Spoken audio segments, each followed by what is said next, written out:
Hi everybody, I'm Shulamit, and I want to talk to you today about how to manage your anxiety.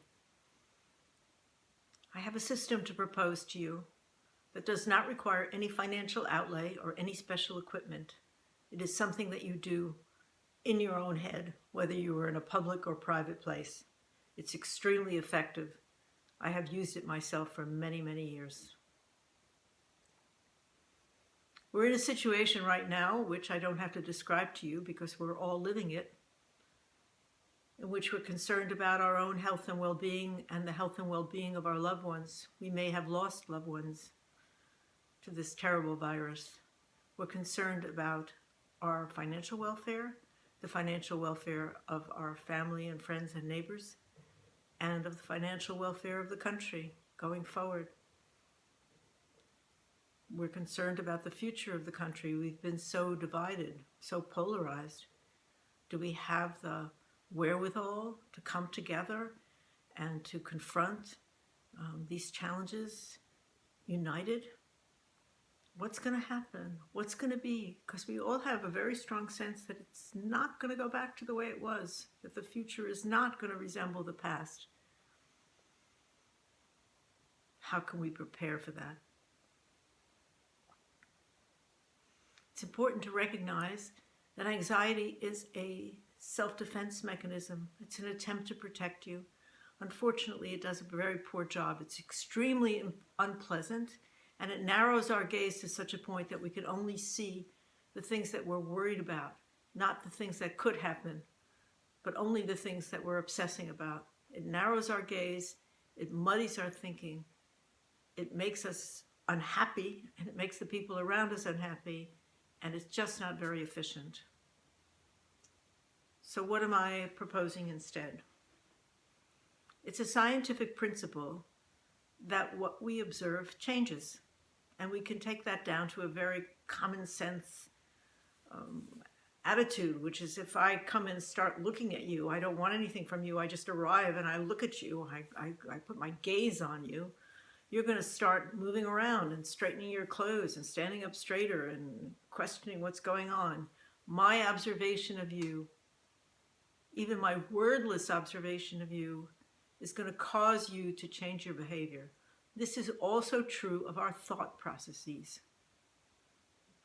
Our observation of our own thought processes changes them. And I am not talking about analysis right now, because that's a different approach. It has its validity, but in this particular circumstance, I'm going to show you how using self-observation without analysis, without self-judgment, simply as a neutral, almost scientific observer, you can change the role that anxiety plays in your life. So how to begin?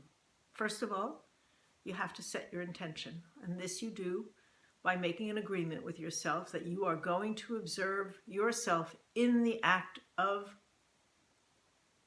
being anxious. This could appear as a tightness in your stomach, or it could appear as a rant in your head. It could be the repetition of certain key phrases, which are going to vary from individual, but it could be what if, how can I do this, what's going to happen, how am I going to protect this, etc. So you make a decision that you are going to observe yourself in the process of being anxious.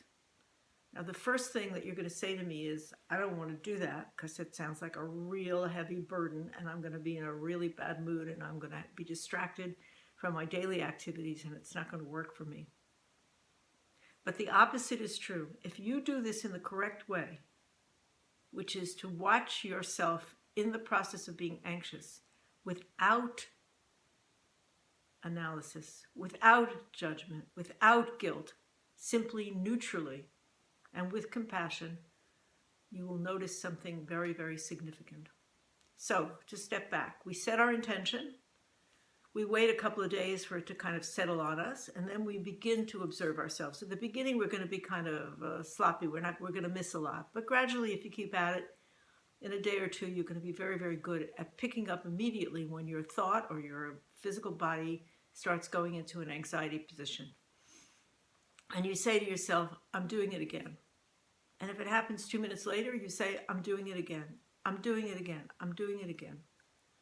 And what happens is something kind of remarkable. It's almost like taking the needle off of a record player or turning off your radio with the dial, because before there was sound and noise, and now there's nothing. There's silence. And in that silence, you will discover parts of yourself that you've forgotten. You will rediscover your strength. You will rediscover your clarity. You will rediscover your focus. And you will understand that you can take pleasure in the here and now while you're considering what is going on around you. It does not make you less able to deal with difficulty. It makes you more able because you can think more clearly. And the silence restores you to your creative self, to your ability to handle and solve without excessive worry. You'll start doing this process. At the beginning, you'll miss a lot, but then you'll get better at it. Then you'll begin to notice and you'll think, gee, I'm doing this much more often than I thought. This is really terrible. But if you keep at it, you'll notice that the intensity and the duration of the anxious feelings or thoughts will reduce. And if you don't give up too early and you keep doing it, you will find that the anxiety thought process is going to leave you. Why? Because it has no more reason for being. It understands that it's not the real deal. It understands that it's not really where the solutions are. And when you discover that for yourself, without anybody telling you how it is and why you're so anxious, you're going to know for yourself, and there's nothing more powerful than the direct insight into yourself. It allows for behavior to change very, very quickly.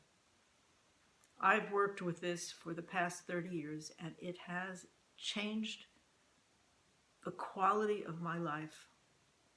I myself used to be anxious, and I am not anxious anymore. That does not mean I don't have worries. Of course I have worries. Of course I have problems to solve. Of course I'm in the thick of this situation just the way you are. But it allows me to proceed with clarity and with a degree of joy in the fact that of what I have, which at the moment is food on my table and a roof over my head.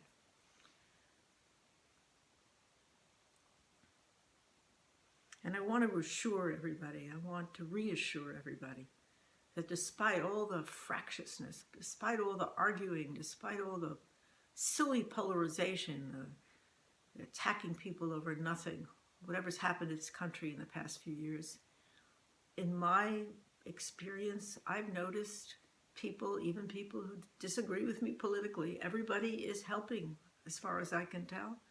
People are kind, they are helpful, and I think I see a tremendous strength and resilience in the society, which has always been true of America. We are a resilient, optimistic nation. And I think that we have a lot of positive stuff going for us, which hopefully this terrible situation will remind us of. I wish you the best. And if you'd like to try the self-observation practice and you have questions, please write me at thegreatoctave@gmail.com. I am Shulamit. Thanks.